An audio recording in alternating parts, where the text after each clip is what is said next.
بيبدأ الانمي بتانجيرو واللي بيكون عايش هو وعيلته على جبل قريب من المدينة، واللي بينزل يبيع فيه الفحم عشان ابوه ميت وهو المسؤول عن اهله، وبيتميز بحاسة شم مش عادية.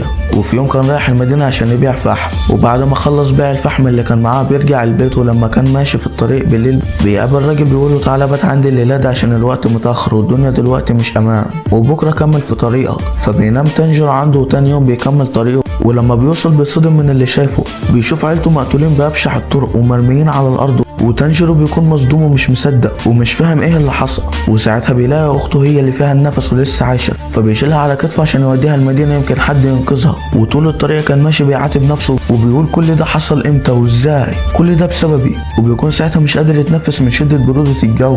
وساعتها بتفوق اخته نيزوكو وبيكون شكلها غريب وبتوقعه من على الجبل، بس بيقع على التلج ومش بيحصل له حاجه. ولما اخته بتنزل له بتهجم عليه، فساعتها تانجيرو بيقول انا اختي اتحولت لشيطانه، معنى كده ان هي اللي قتلتهم، بس ده مستحيل لانها كانت على الارض وبتحاول تحمي اخويا الصغير، وغير كده كان في ريحه شخص تاني في المكان. ونيزوكو جسمها بيكبر جدا، وساعتها تانجيرو بيعيط على اللي حصل لعيلته وهو مش موجود، وبيحاول يفوق نيزوكو ويفكرها بذكرياتهم. وساعتها نيزوكو بتعيط وبتكون افتكرت كل حاجه. وفي الوقت ده بيوصل شخص ومعاه سيف وبيهجم على نيزوكو، لكن تانجيرو بيقدر يحمي اخته. وتانجيرو بيشوف السيف بتاعه بيكون مكتوب عليه قاتل الشياطين، فبيقول له دي اختي مش شيطانه. فبيروح عليه الشخص ده بسرعه كبيره وبيخطفها منه، وبيقول له ازاي يعني دي مش شيطانه، دي كانت بتحاول تقتلك. فتانجيرو بيقول له دي اختي وهي ما قتلتنيش، عمرها ما هتقتلني وعمرها ما هتأذي اي حد، وانا هعمل كل حاجه اقدر عليها عشان ارجعها بشريه تاني. فبيقول له لا، اي انسان بيتحول لشيطان عمره ما بيرجع تاني. وساعتها تانجيرو بيترجع عشان يسيب اخته لانها اخر شخص فاضل له من عيلته. وساعتها الراجل بيتعصب عليه وبيقول له اوعى تترجى اي حد او تتذلل لحد، وضعفك ده كان هو السبب في موت عيلتك، ولو انت عايز اختك تعيش يبقى لازم تقاتل عشانها. اي نعم في طريقه عند الشياطين يرجعوا بيها اختك، بس انت هتدخل ما بينهم ازاي؟ انت هتدخل ما بينهم ازاي بضعفك ده؟ وتانجيرو ما بيكونش مستحمل كل الضغط ده عليه وبيعيط، بس كان لازم تسمع الكلام ده عشان تتغير. وساعتها بيقرر يقتل نيزوكو، لكن تانجيرو بيرمي عليه صخره وبيهجم عليه بالفاس، لكنه بيضربه وبيوقعه على الارض. وساعتها بيلاقي الفاس جاي عليه وهتموته، لكنه بيتفاداها في اخر لحظه. وساعتها بيفهم تانجيرو عمل ايه، هو رمى عليه الصخره ولما استخبى ورا الشجره رمى عليه الفاس وهجم عليه بزاويه بحيث ان ايده تكون وراه وما يعرفش خطته. وساعتها نيزوكو بتضرب الراجل وبالطياره، وبيكون مفكرها هتاكل تانجيرو بس هي بتدافع عنه وبتحميه. وساعتها بيعرف ان هي مش زي باقي الشياطين، فبيضربها ضربه بتفقدها الوعي وبيحطها جنب تانجيرو. ولما تانجيرو بيصحى بيقول له روح للمعلم اوروكوداكي ويقول له انك من طرفي وما تعرضش اختك للشمس. وبعدها بيروح تانجيرو يدفن عيلته وبياخد اخته وبيروح للمعلم اوروكوداكي، واللي بيكون بيضرب اي حد عايز ينضم لفيلق قتلة الشياطين. وبعدها المعلم بيقول له سيب اختك وتعالى معايا، فبياخده وبيطلعه الجبل وبيقول له معاك لحد قبل الفجر عشان ترجع للبيت، وبيسيبه وبيمشي. وتانجيرو مفكره عايز يختبر قدرته على حفظ الطرق، بس لا يا تانجيرو. وساعتها تانجيرو بيلاقي افخاخ في كل مكان وبيتبهدل على الاخر، وبيكون حاسس انه مش هيوصل خالص. بس بعدها بيفتكر اخته نيزوكو وانه عايز يرجع لها، فبيهدي نفسه وبيعتمد على حاسه شمه عشان يوصل. وبالفعل بينجح تانجيرو في الوصول للبيت، وساعتها بيلاقي اخته نايمه، ودي بتكون تعويذه عملها عليها المعلم واللي بتخليها تنام بدل الاكل. وساعتها المعلم بينادي على تانجيرو وبيقول له تعالى اعرفك على اللي انت ما تعرفوش عن الشياطين، واللي ما بيتغذوش غير على البشر. والشياطين دول محدش يعرف هم اصلهم ايه او جم ازاي، وقوتهم الجسديه كبيره جدا، وكمان عندهم قوه التجدد، وبعضهم بيكون عنده قوه خارقه. والشياطين دول مش بيموتوا غير بطريقتين بس، الاولى عن طريق اشعه الشمس، والتانيه عن طريق سيف قتله الشياطين. وفيلق قتلة الشياطين هم مجموعة من البشر هدفهم الأسمى هو عبادة الشياطين، لكنهم ما بيكونش معترف بهم من الدولة. والمنظمة دي موجودة لحد النهاردة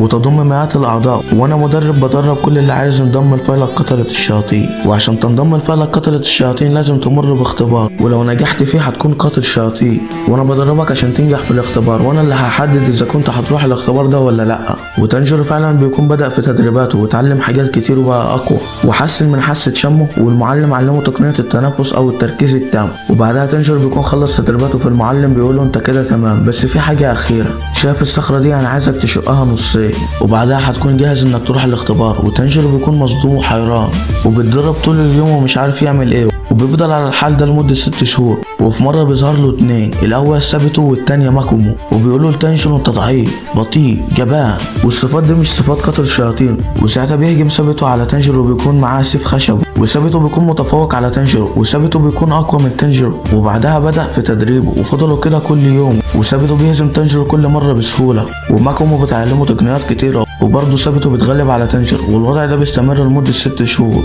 وساعتها بيتواجهوا للمرة الأخيرة، بس المرة دي تانجيرو هو اللي بينتصر، وبيتفاجئ ساعتها لما بيلاقي الصخرة اتشقت لنصين، وساعتها بيظهر المعلم وبيقول له مبروك كده انت تقدر تروح الاختبار، وفعلا بيروح تانجيرو لمقر الاختبار، وبنعرف ان مقر الاختبار هو سجن للشياطين، وما بيكونوش عارفين يهربوا بسبب الازهار دي. المهم بنعرف ان الاختبار ده هيكون كالتالي: كل الممتحنين هيدخلوا مع الشياطين لمدة 7 ايام، واللي هيفضل عايش هيكون قاتل للشياطين.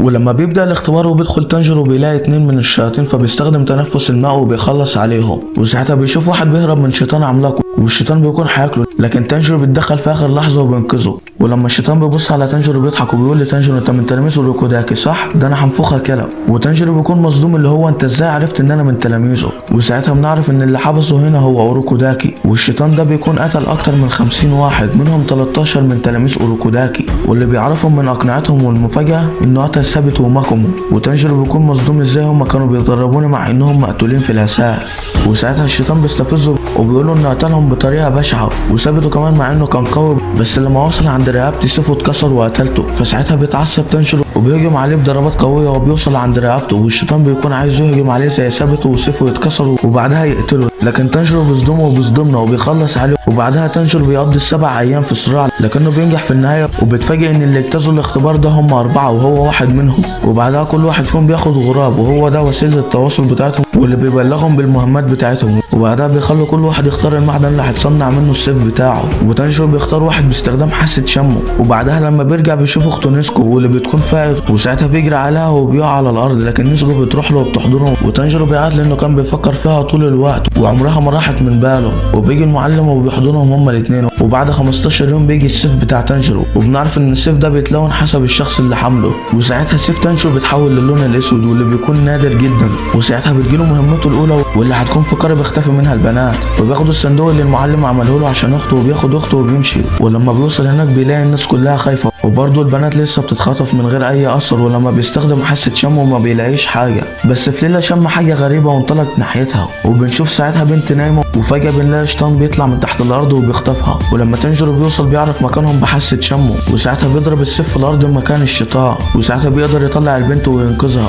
وساعتها بنعرف ان الشيطان ده بيستخدم قدره واسمها فن الدم الشيطاني، وبنعرف ساعتها ان مفيش غير شيطان واحد هو اللي بيقدر يحول البشر لشياطين، وبيكون ده اول شيطان اتوجد على الارض، واسمه كيبيتسو جيموزان، وده تقريبا هو اللي قتل عائله تانجيرو وحول اخته لشيطانه، وكمان هو الوحيد اللي يقدر يرجع نسجه البشريه تاني. نرجع لتانجيرو واللي بيكون بيواجه 3 نسخ من الشيطان، وتانجيرو بيواجه صعوبه في قتال الشيطان عشان الصندوق اللي شايله على ظهره والبنت والواد اللي بيحميهم، وما بيكونش عارف يعمل حاجه للشيطان، لكن نسكو بتنضم للقتال وبتكون قويه، وتانجيرو بيعتمد عليها، وساعتها تانجيرو بينزل تحت الارض للنسختين التانيين وبيستخدم تنفس الماء وبيخلص عليهم، وبنشوف نسكو وهي بتقاتل اخر نسخه من الشيطان واللي بيقدر يعورها، لكن تانجيرو بيوصل وبيقطع له ايده، وبعدها بيساله وبيقول له انت تعرف موزان، لكن الشيطان بيترعب اول ما بيسمع اسمه ومش بينطق بحرف واحد، وبيجدد دراعه وبيهجم عليه، لكن تانجيرو بيقطع له ايديه وراسه، وبيكون كده خلص اول مهمه ليه.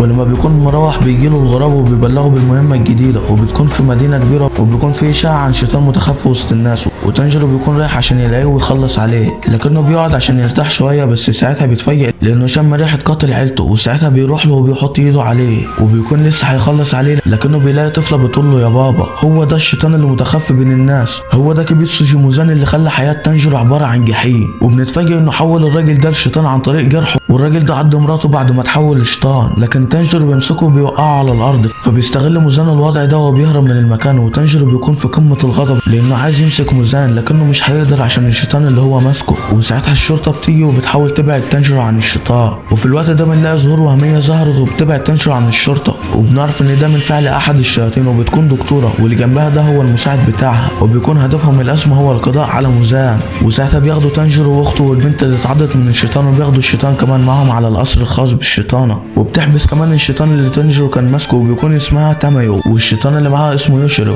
وبنعرف انها قدرت تلغي اللعنه بتاعت موزان، واللعنه بتتفاعل لما اي شيطان يقول اسمه موزان وبتقتله، وفي الوقت ده بنشوف موزان موزان واللي بيبعت 2 من الشياطين لتنجر عشان يخلصوا عليه. نروح بعدها لتنجر واللي بيسأل الشيطان عن طريقة لإرجاع الشياطين إلى بشر، فبتقوله دلوقتي لأ، بس ممكن نكتشف طريقة عن طريق دراسة عينات دم الشياطين، وبالتحديد القريبين من موزان واللي اسمهم الأقمار الاثنى عشر، وعشان كده أي شيطان تقتله ابعت لي عينة دم منه واحنا هنقوم بالباقي. وساعتها بنلاقي قوة بتقتحم المكان وبتدمره، واللي عمل كده هما الاتنين اللي موزان بعتهم عشان يخلصوا على تنجرو، والبنت دي هي صاحبة القوة، والواد اللي جنبها عنده قدرة الأسهم واللي بتتحكم في أي حاجة واللي من ضمنها القوة. وساعتها بتبدأ المعركة والبنت بترمي الكور والواد بيتحكم فيها وبيدمر المكان كله وبيدمر دماغ يوشيرو. وساعتها بيرموا الكرة ناحية تنجرو لكنه بيستخدم تقنية التركيز التام وبيوقف الكرة، وبنلاقي يوشيرو بدأ في تجديد راسه. وساعتها الشيطانة بتقول إنها من الأقمار الاثنى عشر. تنجرو بتصدم، وساعتها الشيطانة بتظهر 4 دراعات وبتزيد من عدد الكور وبتهجم عليه من تاني، وتنجرو بيكون في وضع لا يحسد عليه. وساعتها يوشيرو بيقول له هو انت مش شايف الاسهم؟ وساعتها بيعمل له تعويذة عشان يشوف الاسهم، وتنجرو بيشوف الاسهم وبيعرف انها هي اللي بتحرك الكور بالسرعة والقوة دي. وساعتها بيطلع وبيقول لنيزوكو تدور على شيطان الاسهم، وبيفضل يراوغ في الاسهم. وساعتها نيزوكو بتلاقي الشيطان وبتضربه فالكور بتفقد قوتها. وساعتها بيستغل تنجرو الوضع وبيقطع دراعات الشيطانة لكنها قوية وبتجدد دراعاتها بسرعة كبيرة جدا. والشيطان التاني بيرمي نيزوكو على تنجرو، فساعتها يوشيرو بيقول له خليك انت مع بتاع الاسهم واحنا هنخلص على بتاعة القوة. وساعتها تنجرو بيهجم عليه لكنه بيتحكم في اي حاجه الاسهم بتيجي عليها حتى البشر، وتنجرو بيكون متبهدل على الاخر، ولكنه بتجيله فكره وهي انه يتفادى الاسهم عن طريق التركيز التام وبيعمل كده وبينجح. وساعتها بنشوف نيزوكو واللي معاه وبيحاولوا يهجموا على الشيطان، لكن الشيطانه بتطير رجل نيزوكو وبتضربها وبتطيرها بعيد. وساعتها تاميو بتديها علاج خاص بالشياطين عشان تجدد نفسها. وتنجرو في الوقت ده كان لسه بيواجه الشيطان، والشيطان بيلف سهم على ايد تنجرو عشان يكسرها له، لكن تنجرو بيعمل حركه في منتهى الذكاء، بيلف نفسه في اتجاه السهم وبيتحرر منه. والشيطان ساعتها بيتعصب وبيشن هجوم قوي على تنجرو، لكنه بيقدر يتفادى الهجوم وبيستخدم تنفس الماء وبيخلص على الشيطان. ولكن الشيطان بيفعل هجومه الاخير قبل ما يموت وبيطلع فيه كل طاقته، وتنجرو بيتبهدل من الهجوم وما بيكونش قادر يعمل حاجه، وبيفضل على كده لحد ما الشيطان بيتبخر. وساعتها تنجرو بيقع على الارض وما بيكونش قادر يتحرك، ولكنه بيكون قلقان على نيزوكو